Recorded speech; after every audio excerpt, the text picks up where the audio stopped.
As I mentioned, with me today is Detective Sergeant LaSolomon Archie, and he was involved in both of the cases that I want to talk to you about. Two newsworthy events happened this weekend. The first one, of course, on Monday was the tragic death of a young male in our community, 16-year-old Von Trace Banner. And here's a 16-year-old that was home going to his mailbox and was gunned down in his front yard. And we have released pictures of the car, which I just want to clarify with the media and our public. That car is in our possession here, being processed by our crime scene. I want to share the pictures with each one of you again. This is the car that was utilized in that shooting. What we don't know factually is who was in the car. So we're asking our public help in identifying maybe if they saw that car somewhere, maybe if they had any interaction with that car somewhere on Monday, and if they recognize anyone within that car on Monday. They could reach out and call 1-800-273-TIPS, which is our Crime Stopper number, and remain anonymous. Or they can call our lead detective in that case, Detective Clay Mangrum, at 772-462-3231. Repeating, they can call Crime Stoppers 273-TIPS or the actual Detective Clay Mangrum at 462-3231. We will not answer any questions concerning that homicide. Next, the other news story that I want to share with you is Friday, July 14th, we, along with Palm Beach DEA, concluded a 6-month investigation into a very large-scale drug distribution network with the arrest of 7 suspects operating out of 4 smoke shops here in St. Lucie County. Now, I know Port St. Lucie had a big drug bust today where they claimed to have the largest fentanyl bust ever. I just want to say, go on the record, we beat them on Friday.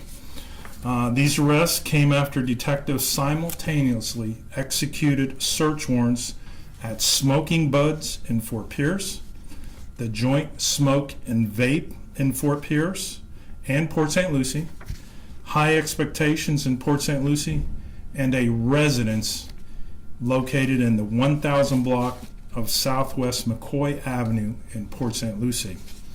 It is not uncommon, and we see this often, that drug dealers use a legitimate business to conceal their drug dealing activities, which was the case in this investigation. Illicit fentanyl, primarily manufactured in foreign clandestine labs, are smuggled into our country through Mexico. It's being distributed across our country and sold on illegal drug markets. Fentanyl is being mixed with other illicit drugs to increase the potency of the drug, sold as powders or nasal sprays, and increasingly pressed into pills to make look like legitimate prescription opioids. This morning, I believe the Port St. Lucie case involved pills, and that is a very common way to hide fentanyl. There is a significant risk that illegal drugs have been intentionally contaminated within fentanyl because the potency is increased, the cost is less, and drug dealers have been mixing fentanyl with other drugs including heroin, meth, and cocaine, increasingly the likelihood of a fatal interaction. Producing illicit fentanyl is not an exact science. They do it in a lab. They really don't have the measuring tools and the science knowledge to do it perfectly. 2 milligrams of fentanyl can be lethal depending on one's body size or tolerance of past usage. People ask, well, what is 2 milligrams? That sounds like a lot. The end of this pencil, which is included on a picture on the back board, is 2 milligrams of fentanyl. So you can imagine how easy it is to ingest 2 milligrams of fentanyl and end up dead. Drug trafficking organizations typically distribute fentanyl by the kilogram. 1 kilogram of fentanyl has the potential to kill 500,000 people. I cannot underscore the gravity of the potential effects in our community of the drugs seized in this investigation. The amount of fentanyl seized during this investigation could have killed every person in St. Lucie County, Martin County, and Indian River County. We all know someone who has unexpectedly ingested fentanyl, resulting in grave consequences. No matter where we go in our community, any resident you talk to, any corner of our community, they know someone, a friend or a loved one, that has been touched by fentanyl. In total, this investigation detective seized 2.75 pounds of fentanyl, which is 1.22 kilograms, or 1,225,669 milligrams. That is over 600,000 lethal doses. I'm going to say that again. 2.7 pounds of fentanyl, 1.22 kilograms, or 1,225,000 milligrams. That is over 600,000 lethal doses. Also, we seized 11.25 pounds of cocaine, 10 pounds of magic mushrooms, 8 pounds of marijuana, 58 bottles of lean, which is also known as purple drink or size up, which is a codeine amphetamine mix, $15,407 in cash, and 4 firearms. The individuals arrested include 52-year-old Richard De La Paz, and the charges are going to be back there on the table because the charges are so extensive. 29-year-old Francisco Alejandro Valencia, 21-year-old Sanders Emilio Mendez de Jesus, 44-year-old Luis Riviera, 67-year-old Rafael Luis Diaz, 31-year-old Jesus Luis Diaz, I believe they are brothers. Also 20-year-old Natasha De La Paz, which is the daughter of the main target in this, Richard De La Paz. I would like to thank again the DEA out of Palm Beach, which assisted us in this investigation. And at this time I would like to have Sergeant Archie come up, explain the pictures to you and what effects this would have had in our community. So Archie, you can come on up.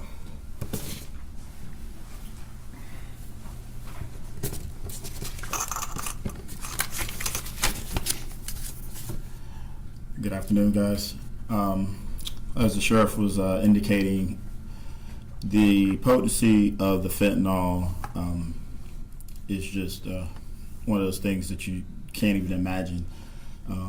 As we all know, some people's tolerance are a lot higher than others, but the value that this drug has is the reason why it's having such problems in our community. The 2.75 pounds of fentanyl has a estimated street value of over $350,000. The mushrooms themselves were close to $300,000 street value, and the 58 bottles of the lean that we received is about $4,000. That's nearly $700,000+. That is the reason why these guys are using it. The fentanyl, also one of the bigger problems with fentanyl is addictive capabilities. Very similar like heroin back in the early days. It was a highly addictive drug. Once people get a hold to that type of drug, they become addicted and they will come back and do this over and over. It becomes their new drug. It becomes their new cocaine. It becomes their new heroin. And a lot of times the drug dealers mask it within other drugs to hide it, and once you're hooked on it, it becomes your new vice. I'm sorry, what was the street value of the fentanyl in particular again that was seized? $350,000, sir. All these different individuals in this were some, I guess the sheriff indicated that there was at least a couple of family members. Can you elaborate on that? Was it like a father, daughter, some siblings? Yes, sir. There was Richard De La Paz and his daughter Natasha De La Paz that both worked out of 2 of the 4 shops with Smoking Buds, which is one of the Fort Pierce locations. There was also Diaz, Rafael, and Jesus father and son. And I believe that Mr. Delpaz and the other individuals in this in this ring were employees of the smoke shops. Okay, so a father and son Mhm. and a father and daughter were, Yes. and then the others were employees. Employees, yes, sir. But it was 4 smoke shops that you guys did the search warrants at, Correct. as well as 1 residence. Yes, sir. How long do you think that these, so you think that they were selling drugs out of the smoke shops, or? Yes, sir. We were for about 6 months. We've been purchasing from all 4 smoke shops throughout this 6-month period of time. Each individual had multiple sales to include each one of the drugs we mentioned. The only drug that we did not purchase during this investigation, unfortunately, was the fentanyl, but we were thankful that we were able to seize it to get it off the streets. Were they all kind of operating with knowledge of each other, or were they part of like a group or a ring or what have you? Or I would say so, yes, sir. so all of them kind of knew about one another. Correct.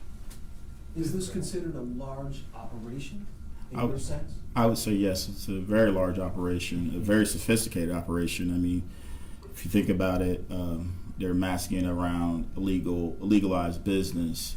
There was times where we went in and the employees presented themselves to us as regular customers. We utilized different means to purchase to include other forms of payment, not to include cash. So they 100% used the businesses as a front to hide basically in plain sight.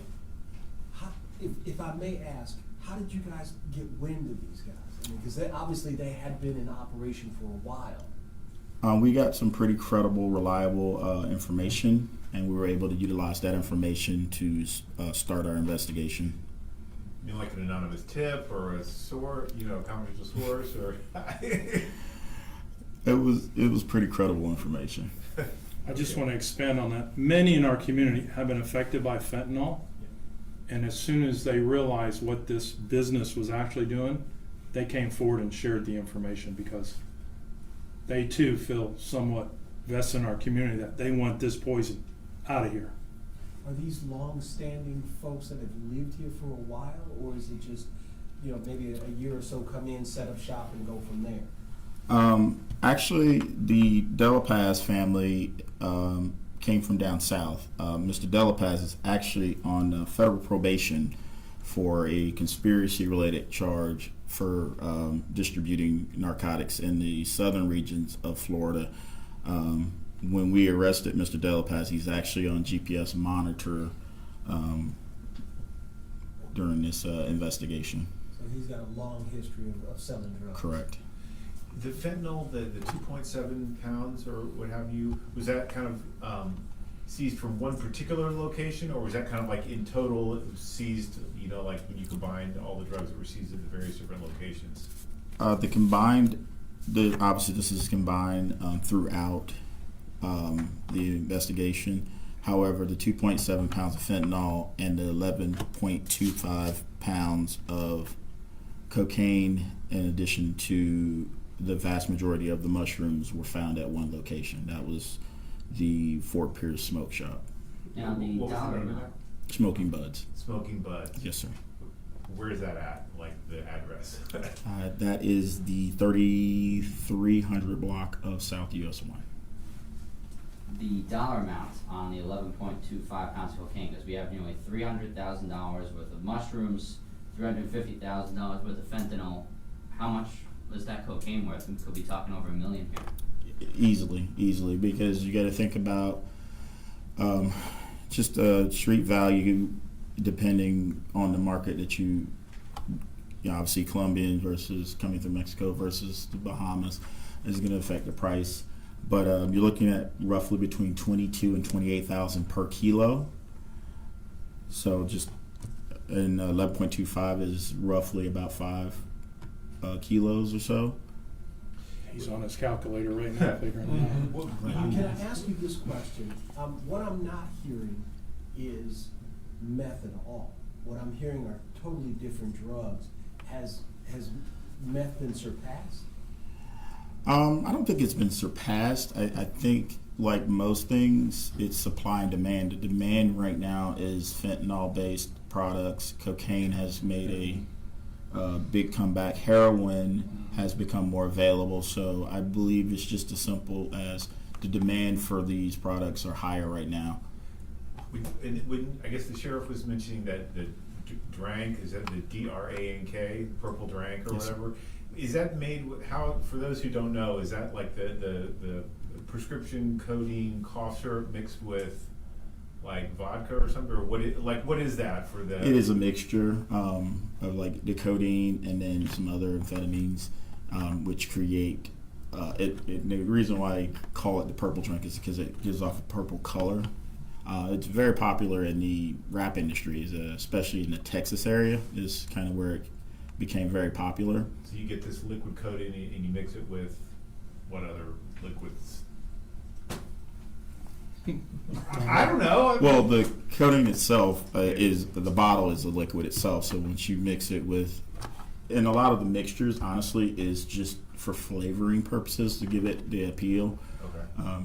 But it's just like I said, it's a popular drink. A lot of the rappers, especially in the Texas area, they utilize it. It's popularized in a lot of songs, and unfortunately, it also has highly addictive capabilities and has been fatal in some instances to certain individuals. And when you mentioned the 10 pounds of magic mushrooms, they were talking about the psilocybin stuff that grows on cow patties. Yes. Okay. Also, in one of those pictures, he has candy, for lack of a better word, that's been laced with. THC candies, they give them off like gummies, gummy worms, gummy bears. In an effort to attract a younger customer. So you can see how they're attempting to cultivate customers and then keep them with adding fentanyl to their drugs. And just to be clear, what record did this fentanyl seizure set? This is the largest ever in, we believe, the 4 counties. And I know that you said that the fentanyl was seized during this. Did you find it infused in any of the other drugs? Have you tested the other drugs to see if maybe fentanyl was infused in the ones that you seized? Well, as of right now, we've we actually have a picture of. Help you,